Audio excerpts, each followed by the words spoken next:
The fog lifted on the morning of March 7, 1945, like a curtain drawn back by an indifferent hand. It had rained through the night in the Eifel Mountains, and the roads leading down toward the Rhine were still slick with mud and the rubble of the previous day's fighting. Lieutenant Colonel Leonard Engerman had been delayed until 10 in the morning, while his engineers cleared collapsed buildings on the edge of Stadt Meckenheim. He did not know that before the afternoon was over his name would be written into the closing chapter of the war in Europe. Shortly before 1 in the afternoon, soldiers from his task force crested a wooded ridge north of a small Rhineland town called Remagen. Below them the river lay wide and grey, running fast and cold beneath a March sky that offered no comfort, and there, impossibly, stood the Ludendorff Bridge, intact. German soldiers, civilians, horse carts, and panicked livestock were streaming across it in a disorganized flood. A locomotive sat steaming on the far bank, waiting for orders that would never arrive. A 22-year-old second lieutenant named Karl Timmermann climbed up beside the men and raised his binoculars. He had been given command of Company A, 27th Armoured Infantry Battalion, just the night before, after the previous commander was wounded near Stadt Meckenheim. This was his first day in charge of anything. He radioed Engerman. Engerman radioed Brigadier General William Hoge, commanding Combat Command B of the 9th Armoured Division. Hoge gave the order by radio. "Take it." The men moved into Remagen against light resistance. Alongside them, Lieutenant John Grimball commanded a platoon of 4 M26 Pershing tanks from the 14th Tank Battalion, among the first of that powerful new design to see combat in Europe. Pershings had only recently been issued to the 9th Armoured Division as part of a combat trial, and this would be among the first times their 90mm guns were fired in anger on the Western Front.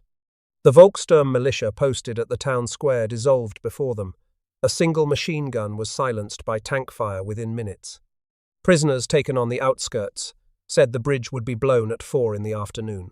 Word reached Hoge. The final order came down. Take the bridge now. At approximately 3 in the afternoon, German engineers set off a preliminary charge to crater the western approach ramp. Smoke and debris filled the air. When it cleared, the bridge stood. Then, at 3:50, Sergeant Anton Faust sprinted out from cover under American fire, reached the manual detonation box, lit the fuse, and threw himself back into the railway tunnel on the east bank. There was a tremendous explosion. The central span of the Ludendorff Bridge rose visibly upward. Massive chunks of concrete and twisted steel crashed into the river. The Americans watching from the western ramp were certain the bridge was gone. The smoke cleared. The bridge was standing. The 300 kilograms of donerit, an industrial mining explosive significantly weaker than military demolition charges, had not been enough to drop a steel railroad bridge built to last generations. The charges were the wrong type, in the wrong quantity, placed in haste under fire. Whatever the precise sequence of failures on the German side, the result was the same. The bridge stood when it should have fallen. Sergeant Alexander Drabik, a 34-year-old former butcher from Holland, Ohio, the son of Polish immigrants, led the first squad across at a sprint, zigzagging through machine gun fire with his men behind him. He ran so hard that his helmet jounced off somewhere on the wooden railway ties. He reached the east bank and became the first Allied soldier to cross the Rhine since Napoleon's time. Behind him came Sergeant Joseph Delizio, who charged into one of the bridge towers and forced the German machine gun crew inside to surrender. Lieutenant Karl Timmermann crossed behind them and took command on the far side. Lieutenant Hugh Mott of the 9th Armoured Engineer Battalion crawled across the bridge under fire, cutting demolition wires with his bare hands, accompanied by Sergeants Eugene Dorland and John Reynolds. They cleared the remaining towers. They entered the railway tunnel on the eastern bank, where Captain Willy Bracci eventually surrendered with the remnants of his garrison and a crowd of terrified civilians who had sheltered there during the battle. Major Hans Scheller, the officer who had been rushed to the bridge as commandant less than 5 hours earlier, slipped out through the far end of the tunnel before Bracci's surrender and made his way back to Corps headquarters to report the loss. He was arrested on arrival. The scene inside the railway tunnel when American soldiers finally entered it was one of the strangest moments of the entire war. German wounded lay on stretchers. Civilians sat pressed against the walls with their children. Bracci had fewer than 24 effective soldiers left. The men who had been tasked with holding Germany's last great natural barrier surrendered in a railroad tunnel to a company of infantry that had crossed the bridge on foot under fire, in less than 10 minutes. By nightfall on March 7th, American soldiers held both ends of the Ludendorff Bridge. By the end of March 8,000 men were across the Rhine. The engineers of the 9th Armoured Division immediately began reinforcing the damaged structure, laying timber planking over the railway ties to allow vehicle traffic and shoring up the sections weakened by the demolition charges. Pontoon bridges were also begun immediately, so the bridgehead would not depend entirely on a single damaged span. Within 10 days, 6 American divisions were established on the east bank. That evening, when the news reached Supreme Headquarters in Reims, General Eisenhower described it as one of the most welcome moments of the entire campaign and ordered General Bradley to push everything across without delay. Lieutenant General Walter Bedell Smith, Eisenhower's chief of staff, called the intact bridge worth its weight in gold. The message that went out to every Allied formation that night conveyed the same urgency. The crossing of the Rhine, which had been expected to require massive preparations and weeks of set-piece planning, had happened by accident, in an afternoon, on a bridge that should have been rubble by 3 in the afternoon. To understand the shock that would ripple through the German command in the days and weeks that followed, you have to understand what the Rhine actually was. Not just as a river, but as an idea that had been accumulating weight for 2,000 years. The Rhine runs 766 miles from the Swiss Alps to the North Sea.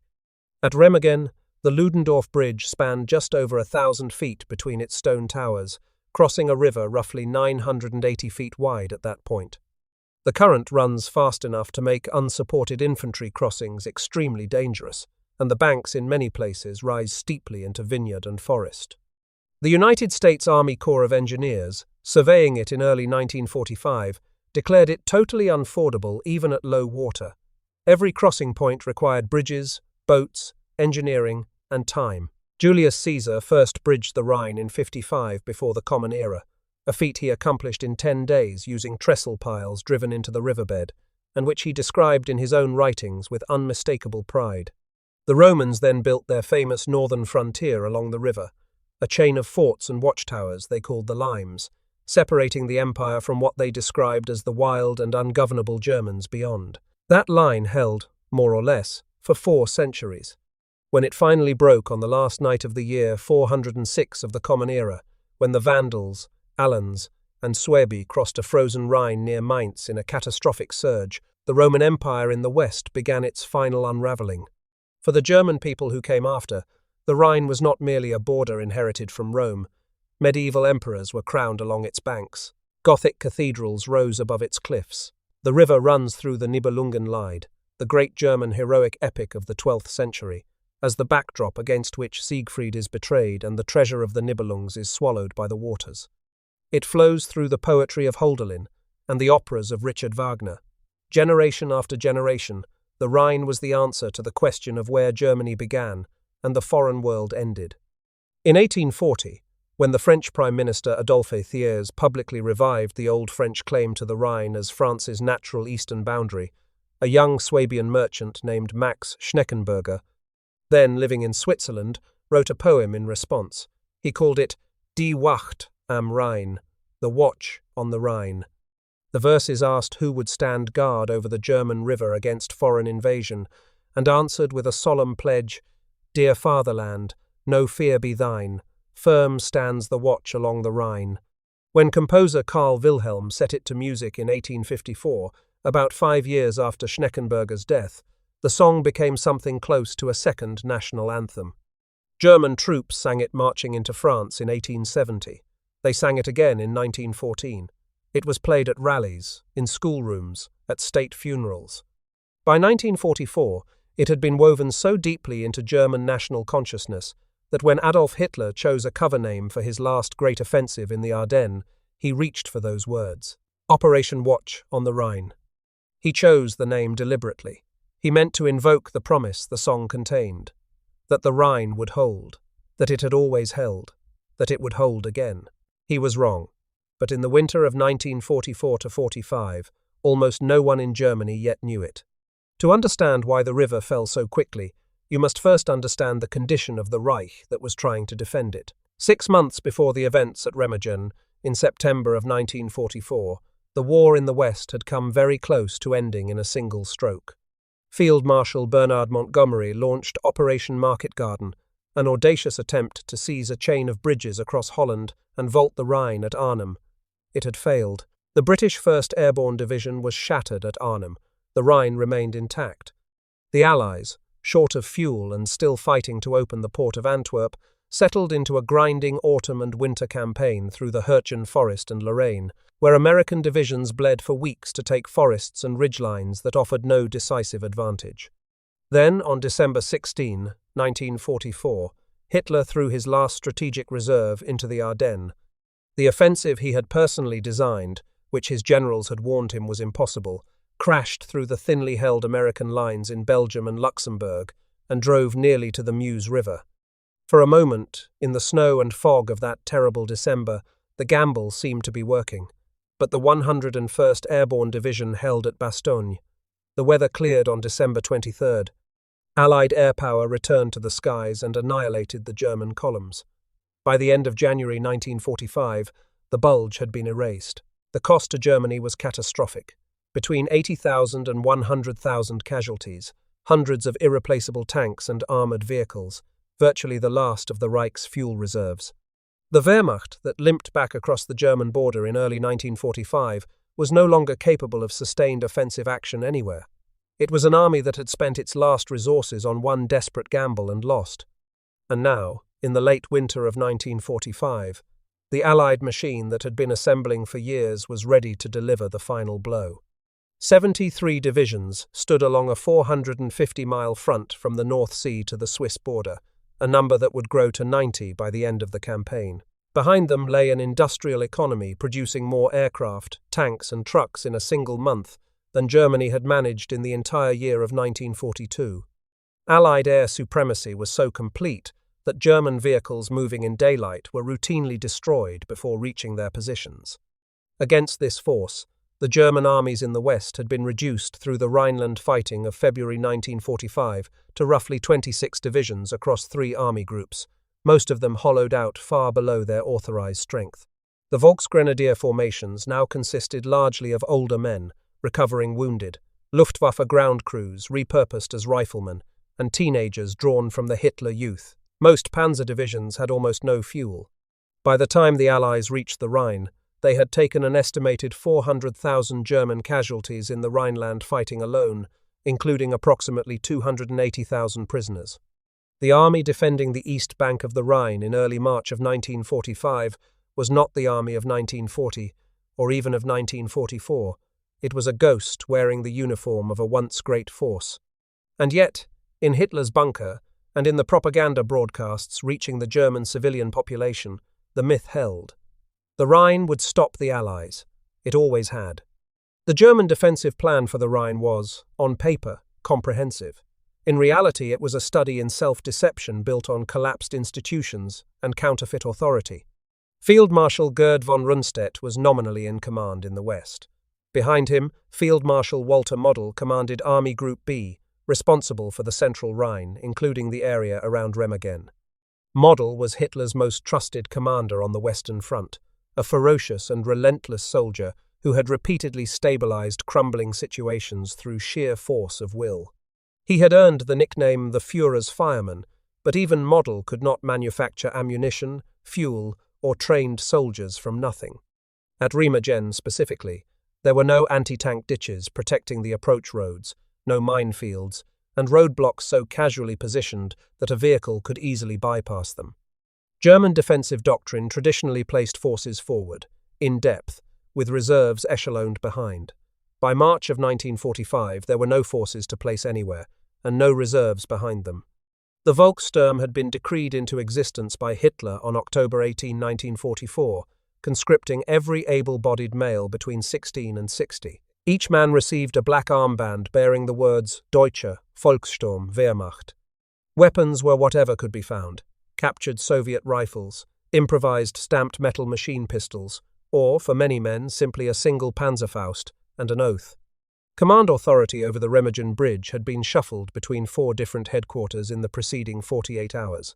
The Luftwaffe flak batteries on the heights above the river answered to no army commander. The Volkssturm units in the town had their own chain of authority separate from the Wehrmacht garrison. The engineer company, the combat garrison, and the newly appointed battle commandant all reported to different superiors who had given contradictory orders about when and whether to blow the bridge. The bridge itself was a substantial structure. The Ludendorff Bridge had been built during the First World War to move German troops quickly across the Rhine, named for the general who had advocated its construction.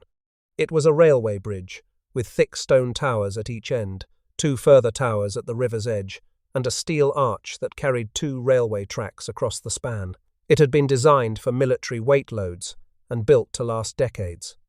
Friesenhahn's 900 kilograms of total explosive on the East Pier, of which 300 kilograms was the weaker Donnerit, was simply not enough to tear it apart.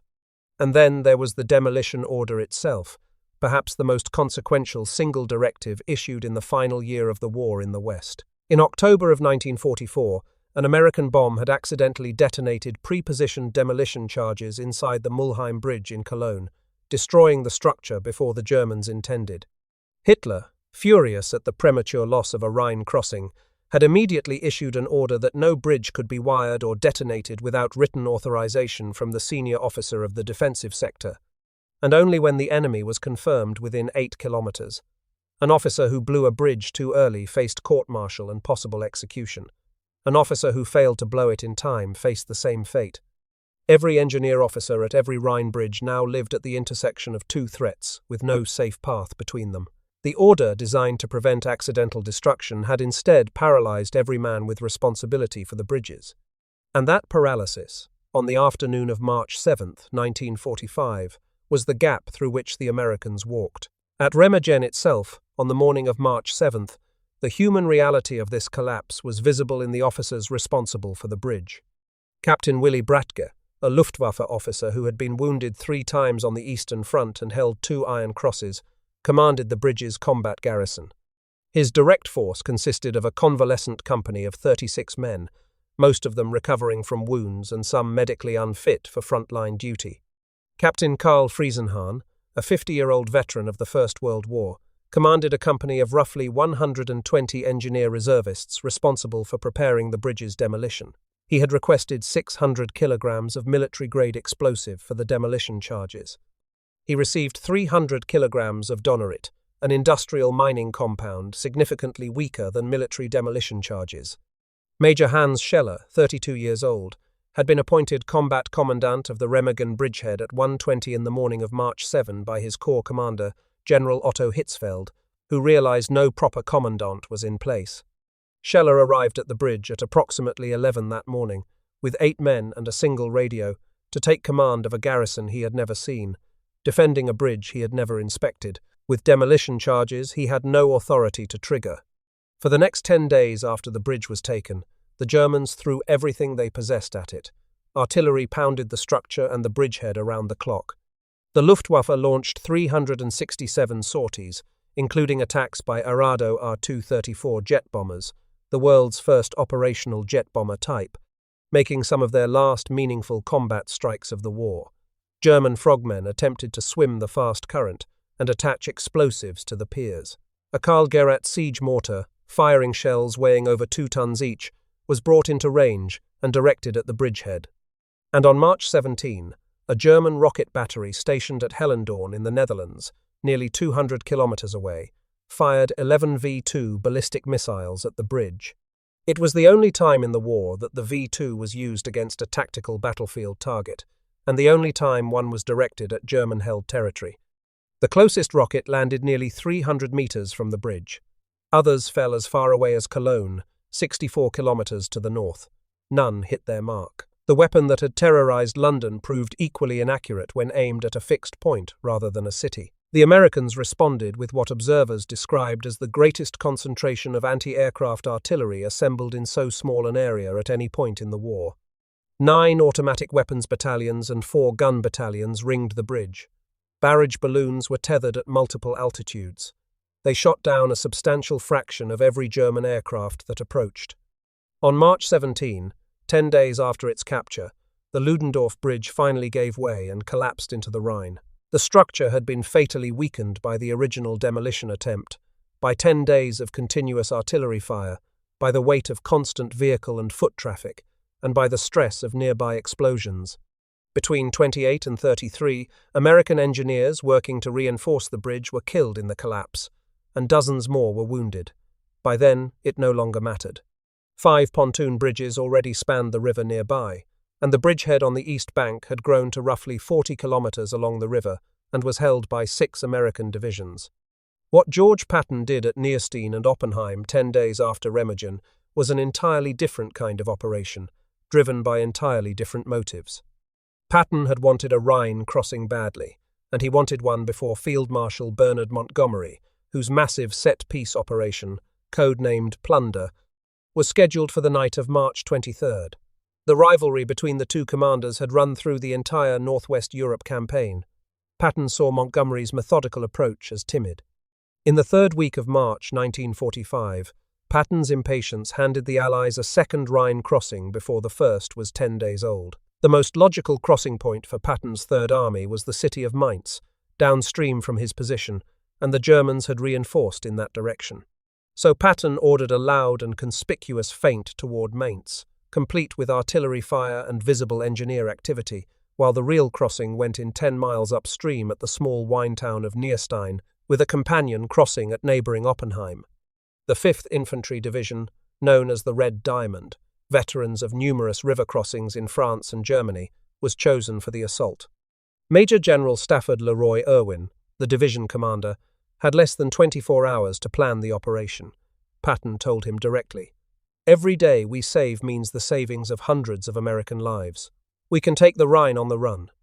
At 2200 hours on March 22, 1945, in absolute silence, with no preparatory artillery, no smoke screens, no airstrikes of any kind, the 11th Infantry Regiment of the 5th Division began crossing the Rhine in plywood M2 assault boats. The first wave landed on the east bank against only scattered resistance. The Germans were watching Mainz. Within hours, thousands of men were across. By dawn, American engineers were constructing a pontoon bridge. In the days that followed, the division captured approximately 19,000 German soldiers in the surrounding area, many of whom had not known American forces were on their side of the river until it was too late to resist. The next morning, Patton telephoned General Bradley. He said, "Brad, don't tell anyone, but I'm across." Bradley asked if he meant across the Rhine. Patton confirmed it and said there were so few Germans around that they did not even know it yet. Bradley waited a full day to announce it publicly, timing the statement to arrive on the eve of Montgomery's crossing, so the news of Patton's feat would reach the world press on the same morning as the Field Marshal's carefully staged operation. On March 24th, Patton crossed his army's pontoon bridge at Oppenheim. He paused in the middle of the span, urinated deliberately into the river, and told those around him he had been looking forward to that moment for a long time. On reaching the east bank, he stumbled, scooped up 2 handfuls of German soil in deliberate imitation of William the Conqueror's stumble on the beach at Pevensey in the year 1066, and announced the Conqueror's name to his assembled staff. The stumble at Pevensey, when William had fallen face first onto English soil upon landing, and turned the ill omen into a favourable sign by declaring he had grasped England with both hands, was the image Patton had in mind. Later that day, Patton sent a dispatch to Supreme Headquarters. In his own words, it read, "I have just pissed into the Rhine River. For God's sake, send some gasoline." In the Berlin bunker, Hitler ordered a counterattack against the Oppenheim bridgehead. He was told there were no reserves to commit. Montgomery's crossing of the Rhine at Wesel was everything Patton's had not been. Months of meticulous preparation, overwhelming force, and a certainty of success before the first boat touched the water. Under his 21st Army Group, Montgomery had assembled approximately 1.25 million men, including the British Second Army and the American Ninth Army. More than 5,000 artillery pieces, anti-tank guns, anti-aircraft weapons, and rocket projectors were positioned along the north bank.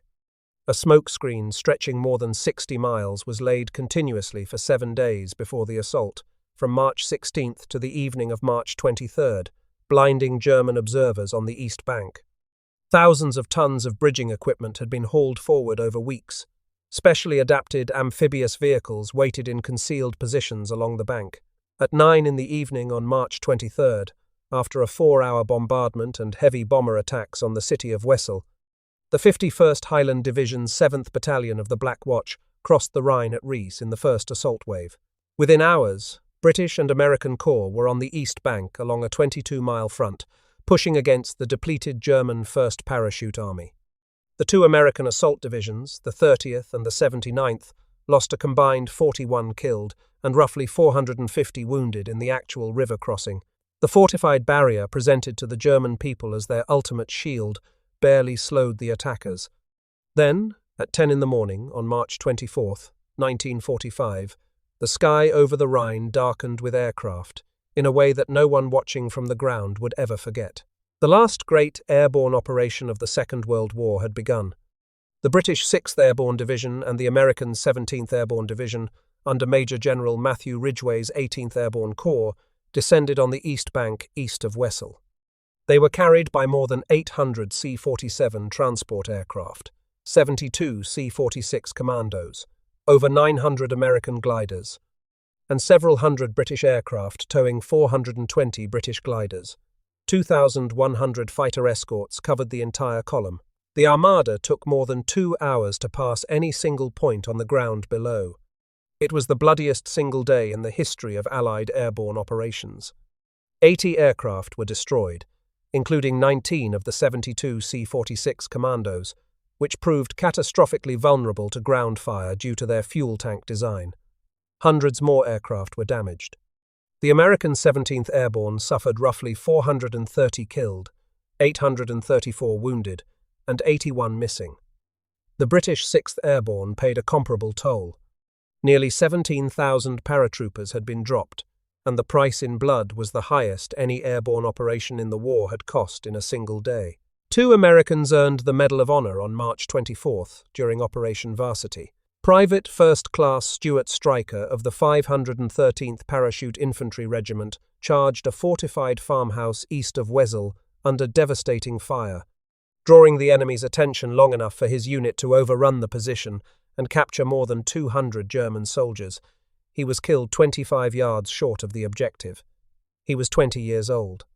Private First Class George Peters of the 507th Parachute Infantry Regiment single-handedly attacked a German machine gun nest near Fluren that had pinned down his platoon, killing the crew at the cost of his own life.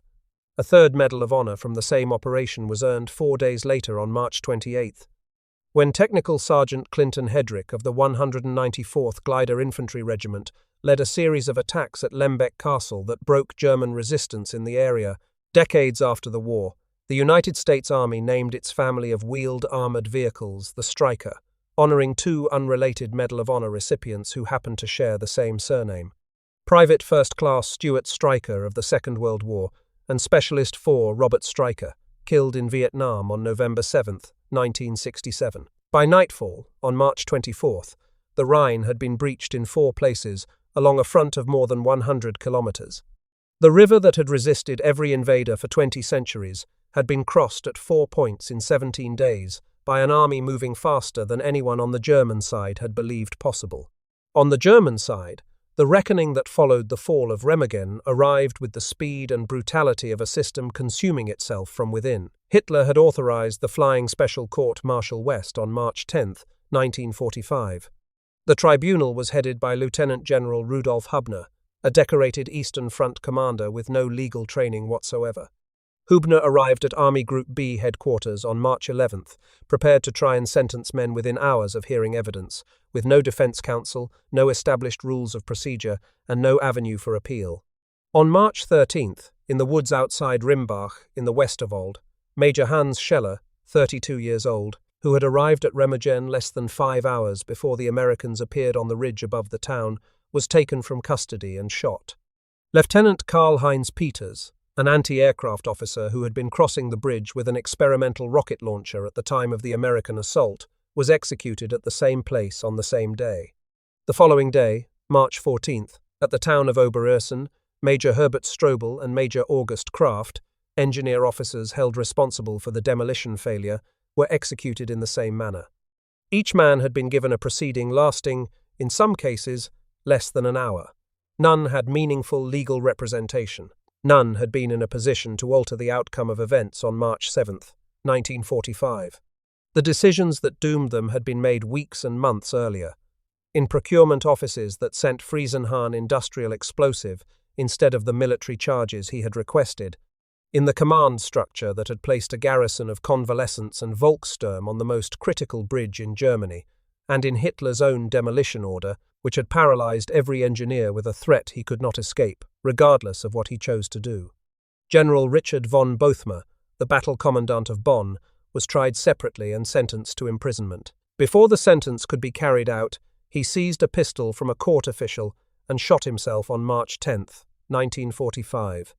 He was 48 years old. Captain Bracci, tried in absentia because he was already an American prisoner, was sentenced to death. He survived the war.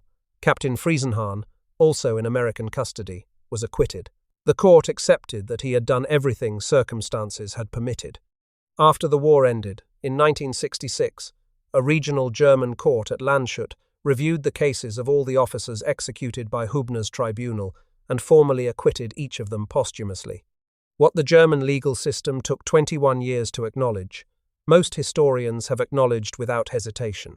These men were punished for a failure that belonged to the system that had deployed them. Karl Timmermann returned home after the war and re-enlisted in the army.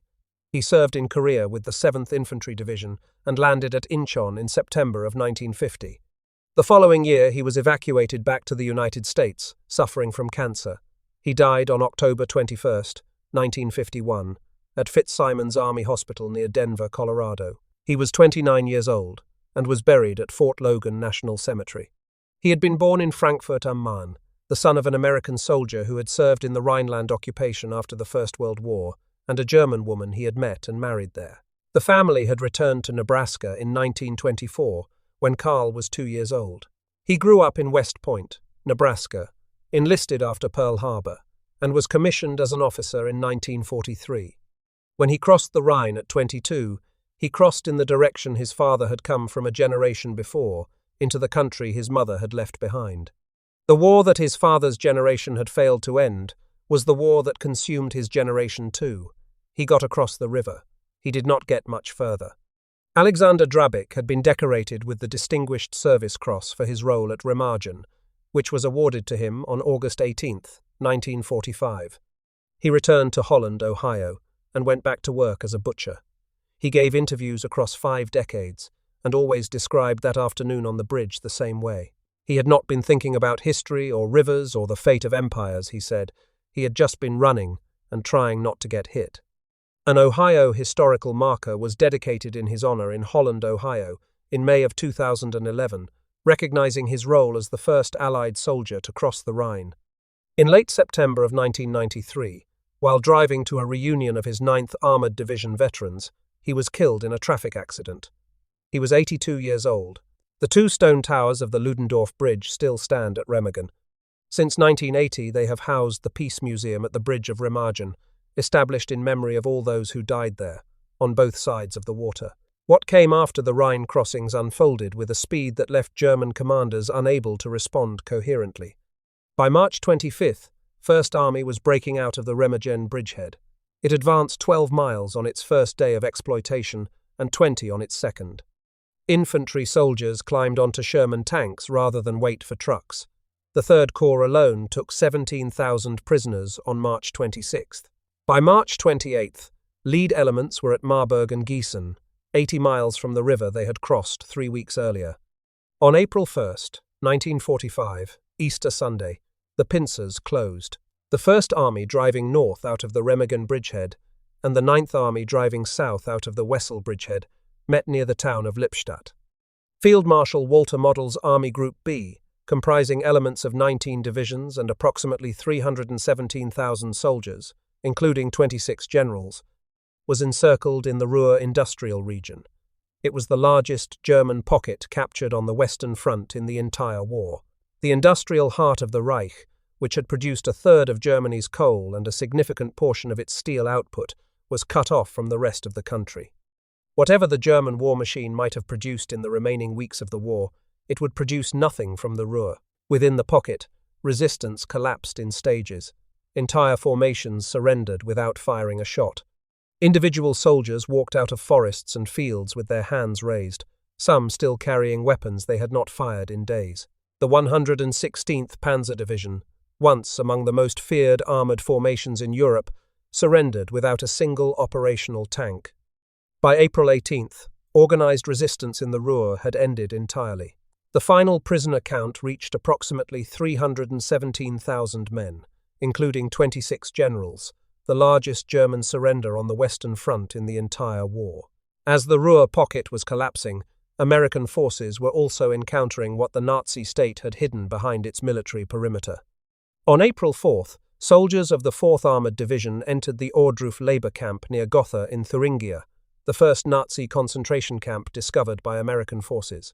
What they found there, and what Eisenhower and Generals Patton and Bradley saw when they visited 4 days later, prompted Eisenhower to order every available American soldier and nearby civilian to witness the evidence before it could be disturbed. The liberation of the camps in the weeks that followed, Buchenwald on April 11th, Dachau on April 29th, gave the war a moral accounting that confirmed what many had suspected and some had refused to believe. The crossing of the Rhine had not merely been a military operation, it had been the opening of a door behind which the full truth of the Nazi state was waiting. Model, who had declared that a field marshal does not become a prisoner and that such a thing is just not possible, formally dissolved Army Group B on April 17th rather than surrender it. He freed his Volkssturm soldiers from their oath, told his regular troops to give themselves up individually, and disappeared into the forest with a small staff. He had learned that Soviet authorities had indicted him for war crimes committed during his time commanding on the Eastern Front. He asked his chief of staff, Karl Wagner, what was left for a defeated general. When Wagner did not answer, Model answered himself. He said that in ancient times they took poison. On April 21st, 1945, in a forest near Rattingen between Duisburg and Düsseldorf, Field Marshal Walter Model shot himself. His body was buried in an unmarked grave. His son, Hans-Georg, who later reached the rank of lieutenant general in the post-war West German army, recovered the remains a decade later and reinterred them at the German war cemetery at Vossenack in the Hürtgen forest, where Model's own command had bled American divisions to a standstill only months before. 18 American divisions, freed from the Ruhr encirclement, raced east toward the Elbe River. On April 25, 1945, forward elements of the American 69th Infantry Division met soldiers of the Soviet 58th Guards Rifle Division on the Elbe at Torgau. Germany was cut in two. The armies that had spent 4 years fighting toward each other from opposite ends of a burning continent finally shook hands in the middle of what had once been the Reich. On May 7, 1945, at Reims in France, German representatives signed the unconditional surrender. The war in Europe was over. From the afternoon Sergeant Drabick ran across the Ludendorff Bridge to the morning the signature went on the paper at Reims was exactly 2 months. The stone towers at Remagen still stand above the river. The steel arch that once connected them collapsed into the current on March 17, 1945, 10 days after the bridge was taken. What those towers frame now is open water and sky. They have stood for more than 80 years watching the river run below them, and they mark a place where something that a great many people had decided was permanent turned out not to be. For 2,000 years, the Rhine had carried a weight of meaning beyond what any river deserves. It meant the edge of empire, the frontier of identity, the wall behind which a civilization defined itself as separate from whatever lay on the other side. The Romans built their limes along it. The medieval German world made it the spine of the kingdom. The poets of the 19th century pledged it with their blood. Adolf Hitler named his last offensive after the most famous song ever written about it, a song composed by a merchant in 1840 who feared the French would take the river, a song that promised the watch would always hold. The watch did not hold. The bridge did not fall when it was supposed to. An industrial explosive was weaker than a military one. A command order meant to protect bridges paralyzed the men responsible for destroying them. An American armored division moved through the Eifel faster than German intelligence believed was possible. And a 34-year-old butcher from Ohio ran across a railroad bridge on a Wednesday afternoon in March, lost his helmet somewhere on the railway ties, and stepped into a history he was not thinking about at all. That is what actually happened. Not a myth, not a song, not a 2,000-year promise. The Rhine fell because of bad explosives. a broken command structure, a demolition order that created the paralysis it was designed to prevent, and a sergeant who kept running when stopping might have seemed the rational choice. The meaning came later, applied afterward by those with reasons to tell the story in a particular way. The men who ran across the bridge were not thinking about meaning. They were thinking about the far side and whether they would reach it. Sergeant Drubick said so every time he was asked, across 5 decades of interviews. He had just been running and trying not to get hit. He made it across, and 56 days later the war was over. The bridge towers at Remagen are still there. They stand for what was real about that afternoon in March. A structure that held when it should have fallen, a few squads of men crossing wooden railway ties in the cold, and an empire that had promised its people the river would never be crossed, by an enemy discovering that rivers do not keep promises made in songs. The Rhine is still there too. It runs the same way it always has, fast and cold and indifferent to what human beings decide it means. Soldiers crossed it in plywood boats and on a damaged railroad bridge in March of 1945 and ended a myth that had lasted 2,000 years. The myth is gone. The river remains.